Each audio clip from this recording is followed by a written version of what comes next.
Welcome to Managing Financial Operations. Myself, Dr. Deepa Srivastav, Assistant Professor, Indian Institute of Tourism and Travel Management, Noida, welcomes you to this session. Today, we are going to understand what is a balance sheet, and we will also go through some of the concepts related to balance sheet. Now, this particular session will have certain objectives. We will first introduce and find out what is a balance sheet as one of the financial statement. We will also try to know the various concepts which are related to balance sheet. Now, what is a balance sheet? We have already seen that accounting is divided into so many phases. First we do the recording, then we prepare the trial balances, and finally in the last part we prepare some financial statements, that is profit and loss account and the balance sheet. We have already seen what is a profit and loss account and how it is being prepared. Once the profit and loss account is prepared, the next step is that we have to prepare a balance sheet. So this is the last part of your accounting process. And in this particular statement or a balance sheet, we show the balances of the various accounts. That is, whatever are the assets and the liabilities, the changes in the assets and liabilities are shown at the end of the accounting period. Now, this balance sheet is basically a summary of the position of different assets and liabilities. This statement is prepared on a particular date, that is at the end of the accounting year. So on that particular day, what is the position of the different assets and the liabilities, that is being shown by the balance sheet. And this balance sheet also follows the accounting equation. I hope we all remember what was the accounting equation. That is, assets is equals to capital plus liabilities, that is capital which is equal to the owner's equity plus liability. So similarly, now this balance sheet on one side will show all the assets and on the other side it will show the liabilities and the capital which is owned by the owner, and this should be equal as the accounting equation.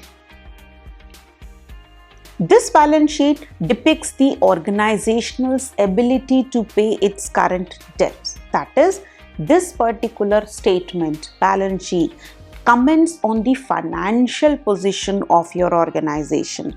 How financially your organization is viable, that is the ability, how well you are as an organization in a position to pay your liabilities.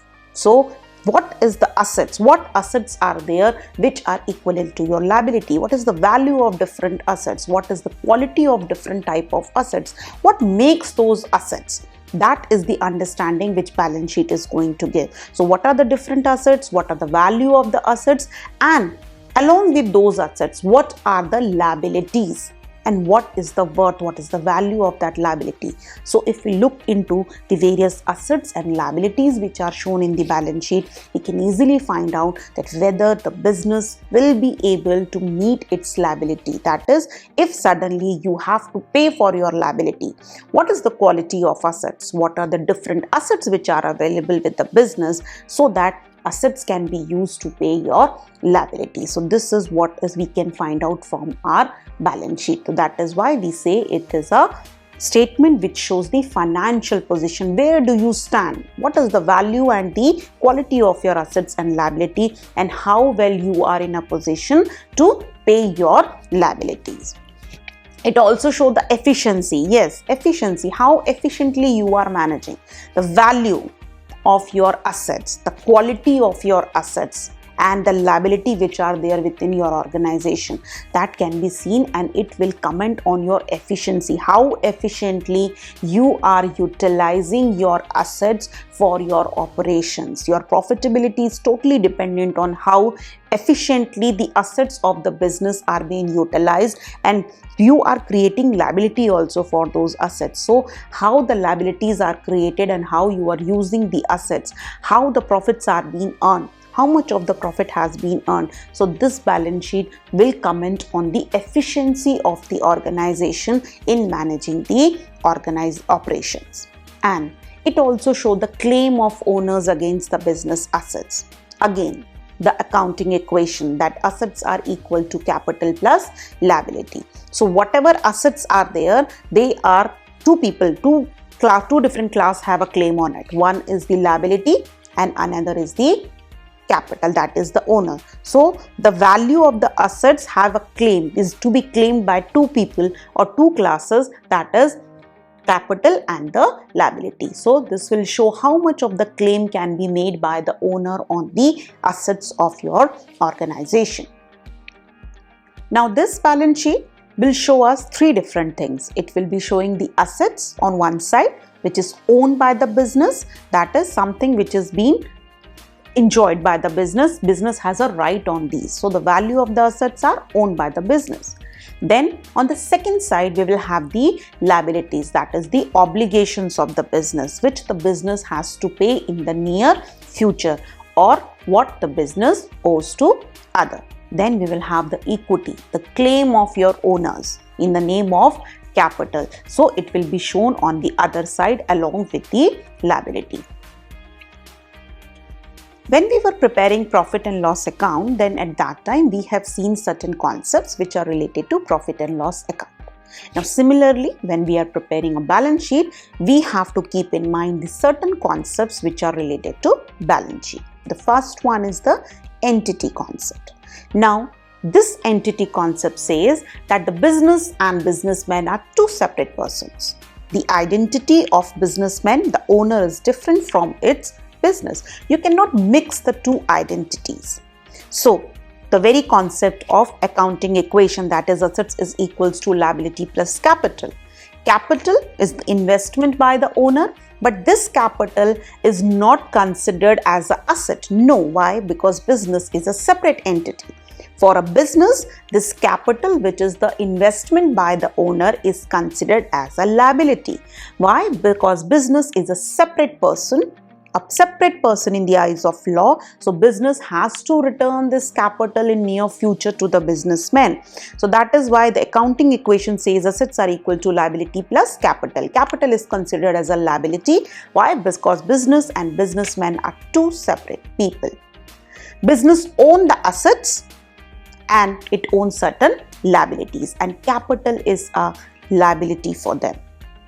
The transactions related to the business must be recorded separately, and those of the owner or others should be recorded separately. Now this concept, the entity concept, says that whatever transactions are related to the business, it belongs to the business. But if there is any transaction which is related to the owner or any other business, it should not be recorded within the books of this particular business. Why? Because this business is a separate person, is an artificial person. It has its own identity in the eyes of law, and the owner is a separate person. So they are two different persons. Business is a separate person and businessman is a separate person.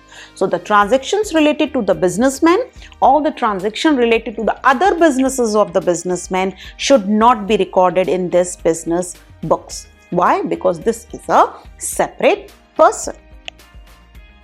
This particular concepts make it very clear that owner has to be considered as one of the creditor for the business. So owner is a creditor. That is why the capital is shown as a liability. Just like other creditors, he is also the creditor to the business. Now if we look at the forms of organization, then limited company itself, the law says that yes, it's artificially person in the eyes of law. So there is a clear distinction that company is separate from its owner. It is legally, it has been given as a identity. So it is an artificial person in the eyes of law. But yes, when we prepare the books for the partnership and the sole proprietorship, then there can be some confusion that yes, whether the partnership and sole proprietorship, whether these two persons are separate or not. But for accounting purpose, when we are preparing the accounts, whether you are preparing the accounts for a partnership or a sole proprietorship or for a company, for the accounting purpose, the owners are separate from the business. Both will be considered as separate, and only the transactions related to the business will be recorded, and all the transactions which are not related to the business, which are of personal nature related to the owner, are not going to be shown in this particular books of account. This is the entity concepts which we have to consider in balance sheet and which is clearly visible from the accounting equation. Another important concept is a going concern concept. Now this concept says going concern, that is, business is going to continue. Business is not going to have any fixed lifespan and it will be going on. So for a longer period of time it will be there. So there is no definite time period of the life for a business. Owners may come, owners may go, but the business will go on because it has a separate entity. It is separate from the existence of the owner. So it is not related to the life of the owner. It supports the concept of valuing the assets at a historical cost or a replacement cost. Now what happens when we prepare or when we buy an asset? We use the concept of depreciation. That is, we divide the value of the asset into the life of that asset, and for every year we charge depreciation. So this concept supports that business is going to be there for a longer period of time. So if you have purchased an asset which has a life of 10 years, so the value of the asset, the cost which you have incurred on the asset should be charged for 10 years, not for 1 year. Why? Because business will be going on. Business is not going to be closed. So business will be there. So instead of charging the full value of the asset in 1 year, it should be charged in parts as a depreciation. So this particular concept supports that. It also supports the treatment of prepaid expenses. That is, although we have paid the expenses in this year, but business is going to be there for a longer period of time. So I paid for the expenses in this year, but I'm going to enjoy the benefits of those expenses in future. So that is why don't write those expenses, prepaid expenses, in this accounting year. Take it to the period for which it belongs. Why? Because business is going to be there. Business is not going to be closed down. So even if you are preparing the accounts, whenever the accountant is preparing the accounts or writing the books of account, he always assumes that the business will go on. Business is not going to close in the near future. Now, if we look at this particular concept that business is a going concern, we can easily correlate with the concept of capital and revenue nature incomes and expenses, because business is there for a very longer period of time. So the expenses which the benefit of which will be received by the business for a longer period of time are considered as capital nature, and the benefit of which is going to be received by the business for a shorter period of time, we consider it as of revenue nature. So depending on the nature of the expenses and income, we charge these expenses and income in our financial statements, because business is there. Business is not going to be closed in a near future. So whatever are the nature of the expenses, the benefit, according to the benefit which we are going to receive from this, we used to show them in our financial statements. And the depreciation, which I already told you, is the very basis of this particular, which is based on this particular concept. That is, we divide the value, the economic life of that asset, and then we charge it in our financial statement, because business will be there for a very longer period of time. So we charge it in future depending on how many years the business, that particular asset is having the life. And similarly for the prepaid and the accrual expenses also. Whatever is not related to this year, don't write it here. Write it in that particular period for which it is being related. Why? Because business is there. Business is not going to be closed down. It will be there tomorrow also. So write what is related to that particular year only, and when actually the time comes for those expenses or income, show it in that particular year. Now the next is the accrual concept. Now this concept, which we have already seen in the last sessions also, that this concept is very much related to the finding out a distinction between when the cash is being received and when you have received the right to receive it. So accrual concept says the right to receive is more important. When actually you are receiving cash or making the payment, that is not important. The right to receive the payment or the obligation to make the payment is very important. So if you have received the right to receive the payment, that is the time it has to be recorded, irrespective of when actually you are going to receive it.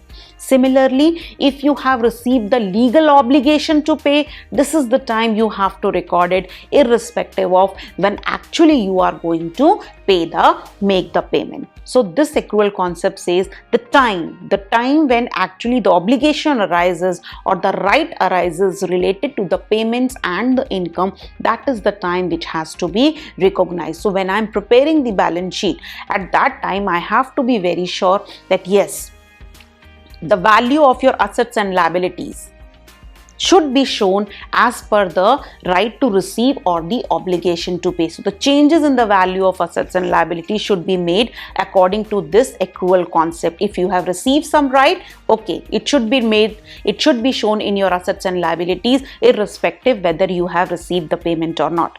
Similarly, if there is an obligation to pay, it should be shown as your liability, irrespective whether you have paid it or not. So obligation, the time of getting the legal obligation and the right to receive the payment is very important. And that is why we say for every transaction we find out what is the impact of that transaction on the owner's equity.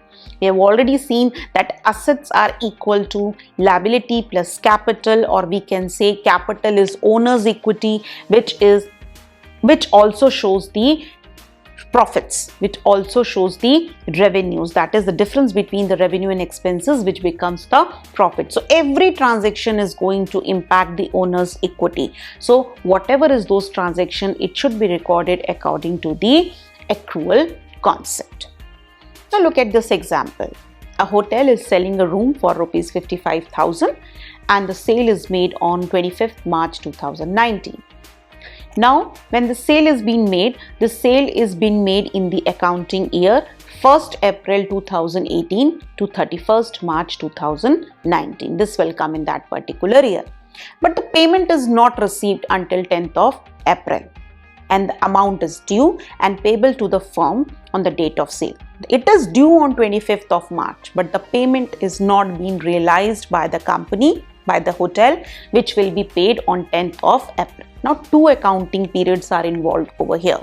One is 1st April 2018 to 31st March 2019 and another is 1st April 2019 to 31st March 2020. Now, two dates are there. On one date, the sale has been made and the other date when the amount has been realized. So, my accrual concept says no. When you have actually realized, that is not more important. When actually you got the right to receive the money, that is more important. So the company, the hotel got the right to receive the money on 25th of March. So this particular sale will be recorded on 25th of March, irrespective of the fact that the amount will be realized on 10th of April. No, that is not important. So it should be included in the revenue for the year ending 31st March 2019. Similarly, whatever are the expenses you have made for this services, it has to be recorded for that particular time period itself, irrespective when actually you have made the payment. So for example, now the last example which we have seen, the expenses will be recorded in the year which is going to end on 31st March 2019, although it may be possible that the payments were not made until 31st March. No, that is not important. The obligation to pay that expenses, it arised in the accounting year which ended on 31st March 2019. So it should be recorded over there. When the payment is going to made, that is not important because we are following the concept of accrual. For us, what is more important? When you receive the right to, when you got the right to receive the money, when you got the legal obligation to pay the money, that date is more important as per the accrual concept. So when we are preparing the balance sheet, this has to be kept in mind that the changes in the value of assets and liabilities should be done as per the accrual concept. Next is a dual concept. This is a very known concept to us because we all are following the double entry system, and the double entry system says that yes, the basic principle of your accounting is dual aspect. That is, every transaction will have two aspects. Every transaction will have two impacts. One is the giving and another is a receiving. Whatever happens in the business, there will be two impacts on this. Business will be gaining something and business will be giving something. So this particular concept says that whenever there is a transaction, identify those two aspects, the giving aspect and the receiving aspect, and both the aspects has to be recorded. That is, for every debit there has to be a credit. So two aspects are there, giving and receiving. So one is your debit aspect and another is your credit aspect. So both the aspects has to be recorded. If you record only one aspect, if you record only the giving aspect, if you record only the debit aspect, you don't record the second aspect, then what will happen? We are not following the concept of dual aspect. We are not following the double entry system. And later, our accounting equation, which says the assets are equal to liability, that is, the total of assets in the balance sheet are equal to the total of liability and capital in the balance sheet, it is not going to match, because every transaction will have an impact on your both the sides of your accounting equation. And after every transaction, even for a transaction of 1 rupee also, this accounting equation is not going to change. That is, the assets will always be equal to the liability. So we have to be very sure that for every transaction, two impacts has to be given, one in the debit and another in the name of credit. So this is the accounting equation which we were talking about, that assets are equals to liability plus owner's capital. So how I can get the owner's capital? That is assets minus liabilities. So this is very important, that yes, dual aspect will say is yes, whatever you are doing, it is going to impact this accounting equation, and the impact should be given on dual aspect, that is debit and credit, because this equation should not change. The total of your asset should always be equal to the liability plus owner's capital. Why? Because your owner's equity is equals to assets minus liability. So if there is any kind of a error, if you have not followed the dual aspect, if you have not made a dual entry of debit and credit, if you have missed anything, then definitely your balance sheet is not going to get tally. That is, your asset side will not be equal to your liability side, and definitely then we can say yes, there is some error. Why? Because the accounting equation does not match. It means there was some error, and if there is some error, definitely the dual aspect has not been followed. So this concept helps us to find out whether we have committed some error in preparing the accounts or not. Another important concept, this is not basically a concept, this is a convention which is related to accounting. Conventions are basically the traditions or the customs of accounting which we used to follow. So these are the things which the accountants are doing from so many years, and now they find that yes, if we do the accounting in this way, it will be more convenient, it will be more easy for us to prepare the accounts. So we have a convention of consistency. Now what is this consistency? Now this consistency says that whatever you are doing, whatever is your procedure, whatever rules you are following, whatever principles you are following, whatever practices are there, whatever methods you are following, then you should keep on following it. You should be very consistent. That is, whatever you have done in the past years, the same should be continued, same should be done in the coming years also. It should not keep on changing. We should be very consistent with the application of rules, procedure, processes and methods in our organization.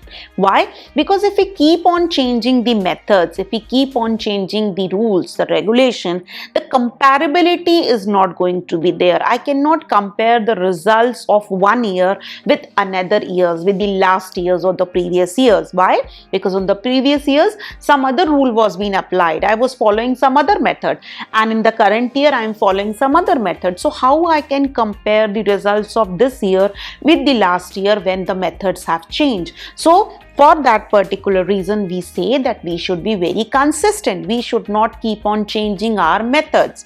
So that the performance and the results of one period can be easily compared with the others. This particular concept also avoids the biasness of your accountants. Why? Because you have to follow the concept of consistency. So you have to be very consistent with the rule as per your choice, as per the choice of the people who are preparing the accounts. They cannot keep on changing the rules. No, you cannot keep on changing the rules, because somewhere you have to be consistent with what you are doing. So as per your choice, as per your will, you cannot make the changes in your rules and policies. So somewhere it put a full stop on the biasness of the people who are preparing the accounts. But if we follow this particular convention of consistency, it does not mean that, okay, you should not change. No. This consistency says, the convention says that you should be very consistent with the procedures, with the policies, with the processes and methods which you are following, but you should change whenever it is required. If it is very much required, if it is for the betterment of your organization, if you feel that yes, the method should be changed, then you are ready, then you should make the change. So consistency principle says, convention says that the consistency should be applied and you should be consistent until and unless it is not required to make the changes. But if the situation demands that the method, the things should be changed, it is very much required that as per the industry, the people, other competitors in the industry, you have to make the change, it is for the betterment of your organization, then definitely you should make a change. But the change should be with a reason. Without any reason, you cannot make the changes. Like for example, in case we are charging the depreciation, we could follow any method. We could follow a fixed installment method, we can follow a diminishing balance method. So many methods of charging depreciation are there. So if I'm using a method of WDV, diminishing balance method, so I should be consistent with that method. I should follow that method in the coming years also, until and unless it is not required to make the changes for the betterment of my organization. Similarly, the stock, there are different methods of valuing the stock. And the company, they can choose whether they want to do it on actual cost basis or market price basis or whatever. So whatever method once you have taken, you should follow that to follow the convention of consistency. But somewhere if you find that yes, this method should be changed, which is for the betterment of your organization, that yes, you should definitely make the changes. Next is the concept of conservatism, or we can also call it as prudence. Now this particular concept says that you should not anticipate any profit. No profit. Don't anticipate any profit. Don't foresee any profit. Don't forecast any profit. But if you can smell, if you can find, if you can feel that there can be some losses, then yes, consider it as a losses and try to prepare yourself, your organization to meet those losses. So this particular concept says that profit should not be recorded until and unless it is not realized, until and unless the profit is not been realized by the company. The company has not realized the profit, don't consider it as a profit. Even if you feel, you are 100% sure that yes, this is a profit, but then also don't record it as a profit until and unless it is actually been realized by the company. But if you feel that there can be some losses in the near future, then you should start preparing your company for those losses, and you should start preparing the provisions. Very good example of that is that the provision for depreciation. We see that yes, in near future you will be requiring to buy a new asset, and in future it will be very difficult to make an expense of such a huge amount to buy a new asset. So what we do? We are seeing an expense in near future. So to meet those expenses from the first year or from the time when we realize that, we start creating the provision. We start keeping aside money out of my profit to meet those expenses in my near future. So this is the concept which say you have to be very conservative.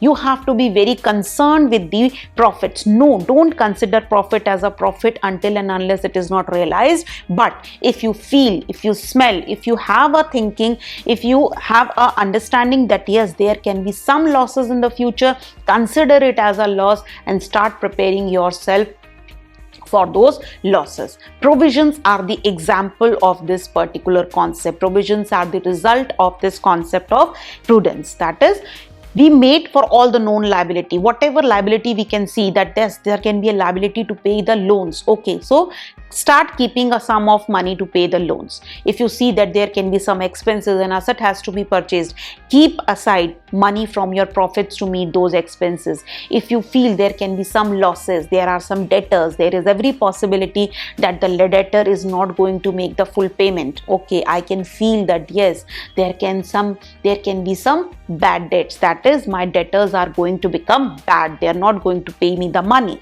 If they don't pay the money, it is a loss for my business. So yes, this is a loss. I can feel it. So now from today itself, I am going to make the provisions to meet those losses in near future. So whatever contingencies you can feel, whatever losses you can feel, whatever expenses you can feel in your near future, you should start keeping money for that losses or for those expenses. So some of the examples for this concept of conservatism may be, you are valuing your closing stock at a cost or a market price, whichever is lower, or as I already told you, you are creating or you are writing off the depreciation for your assets, or you are creating the provision for your doubtful debts or your bad debts. You can also create discount on your debtors. You feel that yes, sometime in near future I will have to give some discount to my debtors, so that is also a loss. So you can create a provision for that also. We write off the intangible assets also. This is also the outcome of this particular concept. That is, we write off our goodwill, we write off our preliminary expenses. So this is the result of this particular concept. Now, whatever are the secret reserves, sometimes secret reserves are also being created by the organization. Why they are creating the secret reserve? The reason is they are not sure what can be the future, what can be the losses in the future, what can be the expenses. So to meet those contingencies, sometimes the organizations create the reserves also. Okay, but this convention of conservatism should be applied very carefully. Why?